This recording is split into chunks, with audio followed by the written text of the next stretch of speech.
What was that? I think the water bottle. That's crazy. Someone's. But they're far more vulnerable.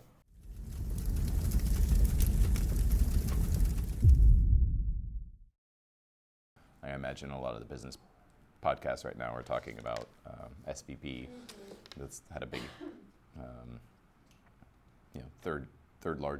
second or third largest bank failure in U.S. history. Second, I think I had heard. Yeah. 16th largest bank, been around 40 years.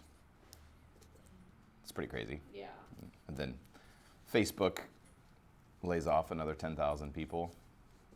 Like, pretty crazy. So that's stuff that how is somebody navigating that? I'm sure there's a lot of people that are very afraid. We saw crypto run the last 2 or 3 days. It's come way down now, but it ran because there's this tension between the banking system and crypto, and a lot of the people that are growing into the crypto space.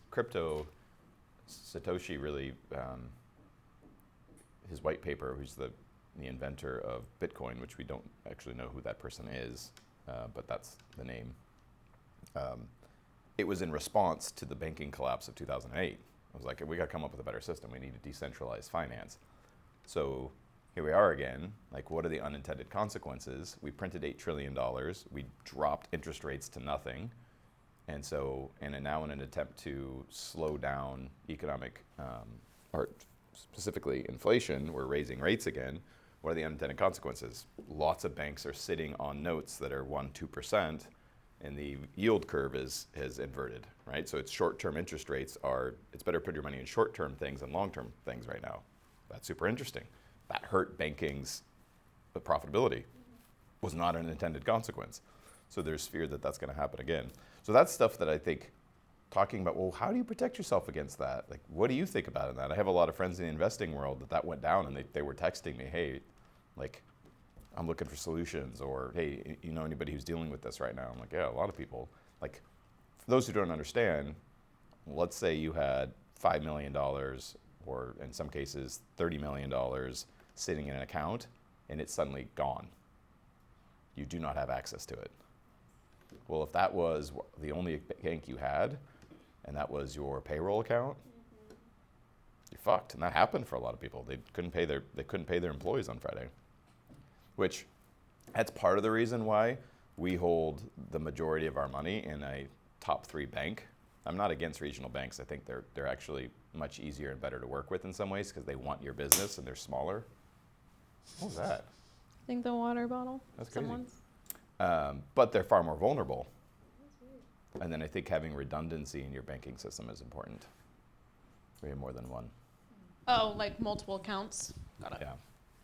FDIC only insures up to $250,000. So you're not technically protected after that. I'm over here just thinking about all my bank stuff now. I know, even my grandmother, who's in the hospital and has dementia, called my dad and was like, what's going on with the bank? I was like, oh, Grandma, what are you talking about? With respect, how is this what you're worried about right now? Oh, That's so but we're funny. like, okay, this is good news. She's like present. She understands what's going on. She's money driven, okay? Yeah. There's a lot of things that we take for granted in our world. And our banking system is one of them. Yeah. Right? And if you've lived in, you're obviously familiar with what's going on in Argentina right now, and their fucking banking system is fucked. There's black market exchanges that you can get 2 times the rate because the government can't agree on what the currency rate should be. Like, living in the United States we're also very lucky because the world's currencies have been pegged against the dollar since World War II. Well, we've enjoyed a level of stability that most of the world does not get to enjoy for that reason. You saw that happen in Venezuela a few years ago, and when things get crazy, everybody just starts going to US dollars. Well, that's exactly what crypto is trying to change, where instead of pegging it to a nation's currency, you peg it to a currency that isn't evaluated based on the stability of a country. It's decentralized. You're using an open network blockchain to stabilize. Now, the problem with that is so far, blockchain has not been incredibly stable. You see 10, 20% swings in price evaluations, which makes it hard. Like, I even looked at, and we probably will do this at some point, is paying people in Bitcoin. or in a crypto. The problem is it's not stable enough where it's like we could pay them 1 week, and by the time it hits, it's up 10%. In that theory, it's like, well, that's fucking cool. I just made 10% of my money coming into my bank account. That's the great one. It could also go down 20%, and then you're like, I just took a 20% haircut. But once that stabilizes, I think it's going to be big. And so I'm hoping, my guess is there are big nation states that are going to be at war with crypto because it goes against one of the traditional levers of control, which is monetary fund is a way of controlling what countries get money, and we use it to non-military ways to control outcomes, right? So putting embargoes on countries or blocking countries from being able to get access to resources. Well, if you control the monetary fund, you can do that. If it's decentralized, that's much harder to do, which is why there's been a lot of like demonizing Bitcoin is, well, only criminals and terrorists use it. I'm like, oh, yeah, that's stupid and not true, but I get the pitch because we lose control of the financial system in that way. It changes who has control, which, to be fair, the United States has enjoyed for some time. And I'm sure there's lots of countries that would like for that to be depegged. If you can guess how long it would take or if it will stabilize, like, do you think it'll be within 5 years, 10 The next years? cycle. Yeah, it goes on a 4-year cycle. We're in the trough of the next cycle. By the top of the next, I think we'll see a lot more stability. Part of the reason is stability is relative. I think you're going to see more instability in the financial system. I think we have fucked up our financial system way more than people realize. And so what's going to happen, you just saw just a little glimpse of this, right? A major bank collapses, and there was a huge run. It was about a 16% run in Bitcoin. Why? Because there's a lot of people going, well, if the banks aren't safe, where do I put my money? Mm-hmm. It's not like you can just, first of all, nobody, this would freak most people out if they knew this. You can't walk into a bank right now and go, hey, I'd like to withdraw $3 million. Just be like, we don't have it. Correct. And you're like, that's my money. And they're like, sorry, sir, we don't have that. But that's my money. Yeah, sorry, sir, we don't have that. Like, that will freak people out. The reason why most people don't know that is because what percentage of the population could walk into a bank right now and ask for that amount of money? But most banks are all digital. They don't carry a lot of cash on hand. And so even getting access to your money is way harder than you would think it is, which is why a lot of guys are like, where's a good place to put your money? Hard assets, land. Land can't easily be stolen from you. It's not something we can create more of. That's a lot of why people like crypto or gold. It's like you put it in tangible assets because you don't want to have a lot of cash just sitting in the banking system. Because again, to think about all the people right now who are trying to pull money out of their accounts and they're froze out of it. But even if it's a solid bank, right, that's good. You couldn't just walk in and take out $3 million. Scarier, if you ask to go take out $10,000, immediately gets flagged. $10,000. And gets reported to both the IRS and some Homeland Security for terrorist reasons. Not that you're doing $10,000. Not that you're doing anything nefarious. They just want to know. That's the same thing. If you notice when you come back into the country, at the bottom it said, "Do you have anything over $10,000?" For whatever reason, that's the mark. So it's hilarious how many transactions take place. 9999. Like, people know that, so they stay right under that. Like, no, I was I gonna don't have ask. Or you just $10,000 don't done. report it. Which is fine until it isn't. But it's our banking system, and it's really built on trust, and that's like the whole monetary fund is built on trust. Like, it is a fiat system. So it was hilarious to me when people would be like, "Well, I don't understand how Bitcoin doesn't have any value." I'm like, the fucking $100 bill that's made of paper doesn't have any money. Its money is only relative to what everybody's agreed upon its value. Right. And they're like, what? They don't, for most people, they don't even know what to do with that. Like, what do you think the dollar is? It's simply something that everyone has agreed upon. We can exchange money for services with this, or goods and services for this. So value is very relative. And it would be scary to think about, but we could easily live in a world in which you could have hundreds and hundreds of Benjamins and nobody gives a fuck. They're like, wow, how's that helping me right now? I need bread. I need water. So you think about understanding human psychology, understanding what money really is, can can kind of help you navigate some of these things differently and not get so worked up about, or it can help you get a better understanding of how money works and what money is. Do you think the United States would ever go fully crypto? I think it's going to go fully digital because that's the only way it's going to. It basically, in order to beat the game, you're going to play the game. So I think that's eventually what it will be. It'll be a fully digital currency. But that's scary, right? But like, it's scary in that, what would be the unintended consequences of everything being digital?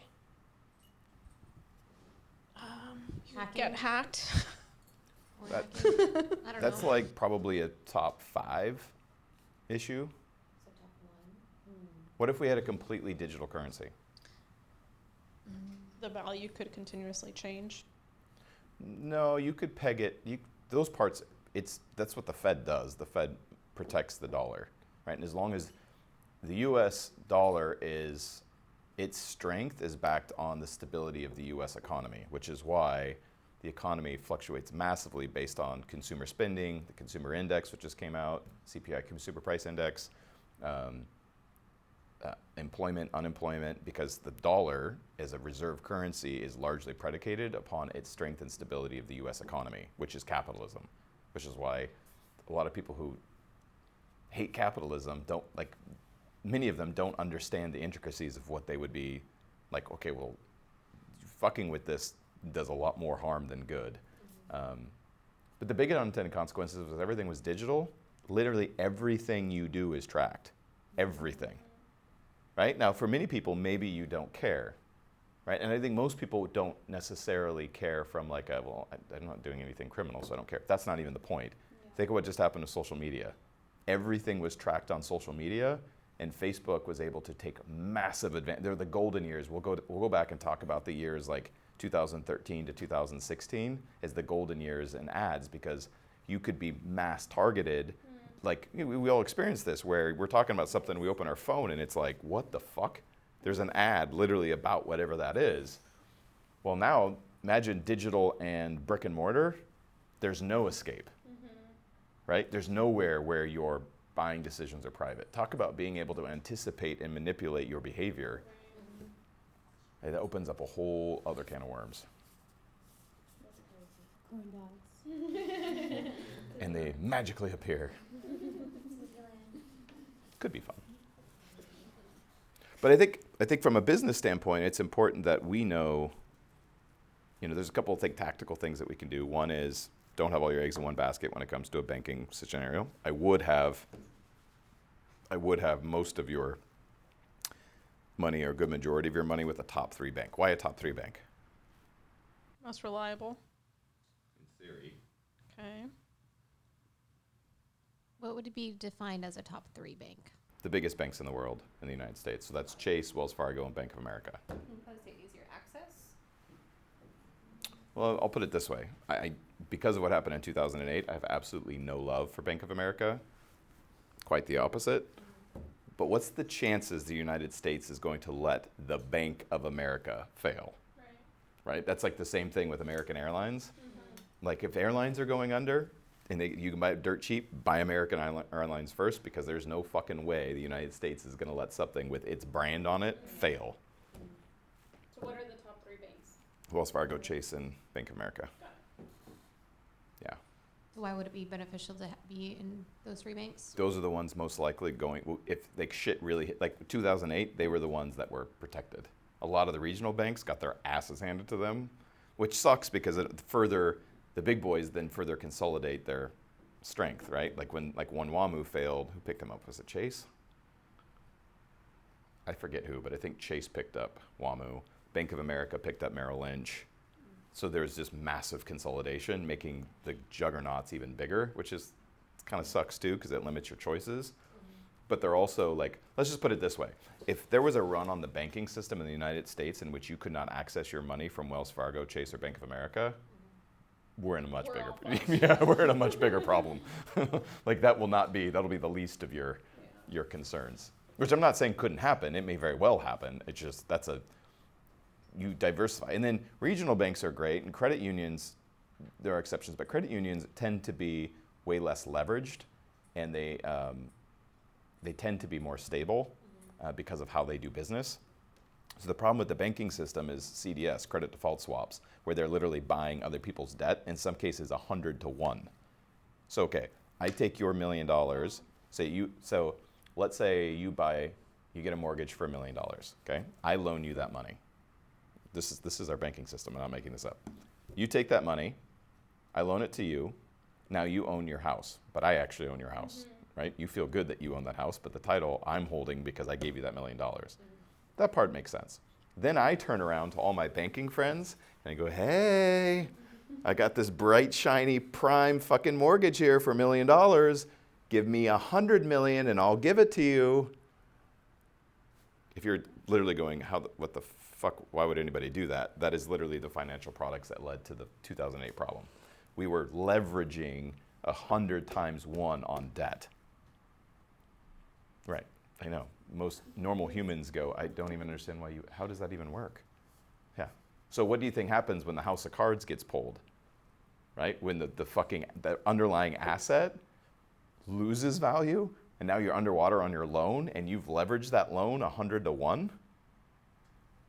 Right? So the bank can go to the Fed and go to insurers and other banks and go, hey, I have this underlying asset that I've leveraged this $1 million against, right, for $1 million, and they were allowed to leverage that debt up to 100 times. So they could take that fucking $1 million and turn it into an airy-fairy $100 million. Which is why, if you want to know why the system collapsed, that's why, because it was literally a fucking house of cards. And then we put some legislation in place that's supposed to keep that from happening. Now I think they can only leverage up to like 50 to 1 or some shit. It's lower. What's the point of leveraging? All money is created through leverage.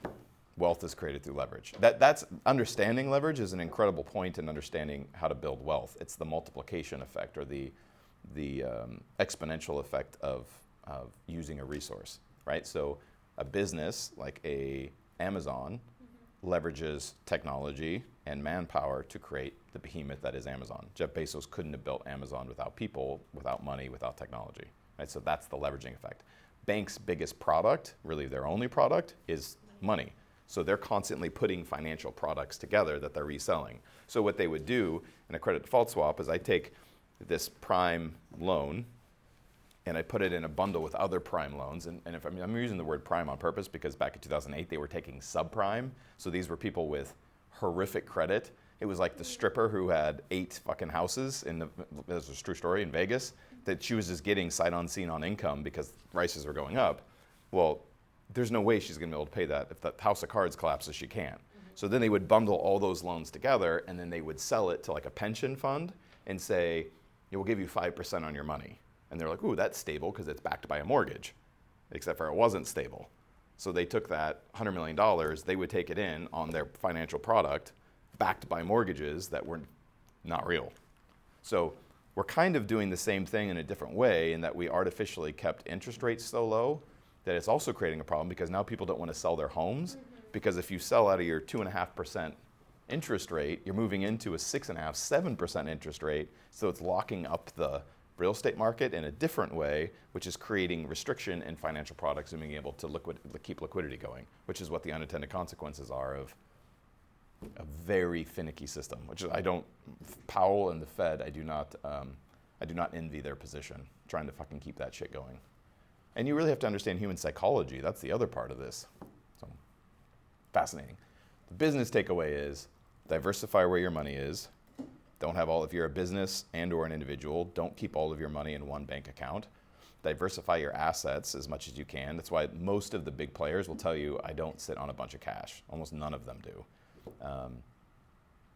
One of the biggest does, which is Warren Buffett. I think he's still sitting on $120 billion in cash. But he also owns, I think, don't quote me on this, but I think he owns something like 25% of Wells Fargo. So I think he probably feels pretty safe doing that because he literally owns the bank that his money's sitting in. Smart. Yeah. All fascinating, I think. Fascinating. 10:59. They have all all checked out I just want to. mentally. Sorry. I No, didn't meant to I'm check you guys out. No, I'm only saying it because if they're, we said that that's Oh. starting it. That's the only reason why At I'm saying 11. it. So why we started this podcast is so that we can give you sage financial advice. The big three, right? Health, relationships, and money. Those are the three areas that people have the most pain in their life. And if you can get the big three under control, like 90% of your problems go away. And then pretty much after that, it's mostly existential shit, right? Which is like first world problems, Why, God, why? right? Or God? Why? I mean, that was great advice. Thanks, Debs. Word. Also, put your money in fucking CDs or savings accounts right now. Mm-hmm. I'm like, for the love of God, finally. I just moved a big chunk of money, and I went from like a 0.85. Oh, I'm at 4%. Yeah, me too. I'm like 3.7, I think. But yeah, I'm like, fuck it. Like literally, it's legit income every month. I'm like, where has this been? Is Yeah. there a specific bank? I have Marcus through Charles Schwab. That one was the top.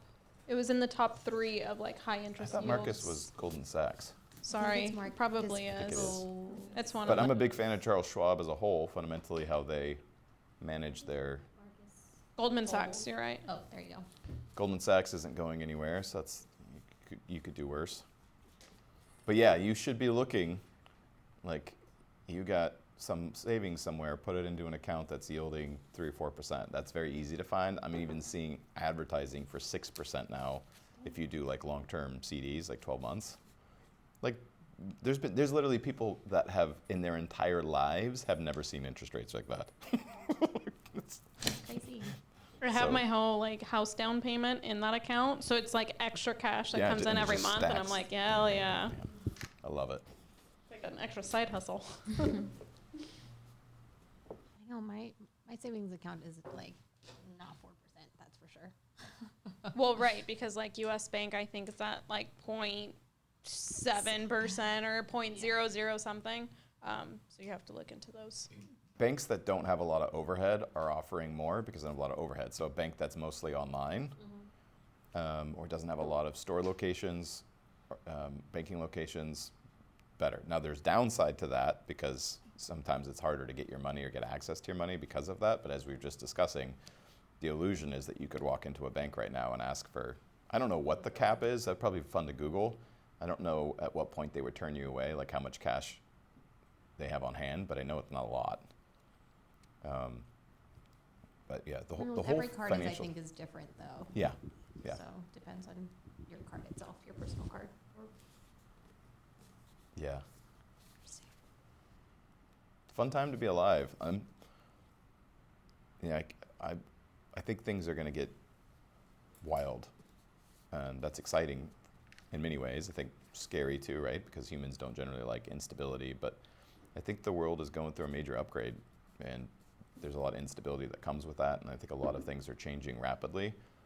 I think we'll look back by 2030 and go, holy shit, we're living in a different world. Which, might come with some tumult. Any final thoughts for wrap up this one? I'm excited to be doing this with you guys. Sorry, I jumped into the financial stuff, but I think understanding the world we're living in and having discussions around that and how we're preparing for it, I think is really important.